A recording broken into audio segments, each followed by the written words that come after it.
امریکہ میں جب ایک قیدی کو پھانسی کی سزا سنائی گئی تو وہاں کے کچھ سائنسدانوں نے سوچا کہ کیوں نہ اس قیدی پر کچھ تجربہ کیا جائے۔ تب قیدی کو بتایا گیا کہ ہم تمہیں پھانسی دے کر نہیں ماریں گے، زہریلا کوبرا سانپ ڈسا کر ماریں گے۔ اس کے سامنے بڑا سا زہریلا کوبرا سانپ لے آنے کے بعد اس کی آنکھیں بند کر کے اس کو کرسی سے باندھ دیا گیا اور اس کو سانپ نہیں بلکہ 2 سیفٹی پن چبوئی گئیں اور قیدی کی کچھ سیکنڈ میں ہی موت واقع ہو گئی۔ پوسٹ مارٹم کے بعد معلوم ہوا کہ قیدی کے جسم میں سانپ کے زہر جیسا ہی زہر ہے۔ اب یہ زہر کہاں سے آیا جس نے اس قیدی کی جان لے لی؟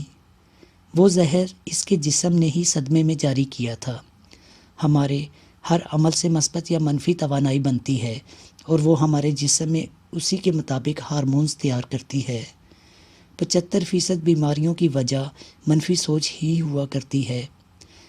آج انسان خود ہی اپنی منفی سوچ سے خود کو ختم کر رہا ہے۔ اپنی سوچ ہمیشہ مثبت رکھیں اور سدا خوش رہیں۔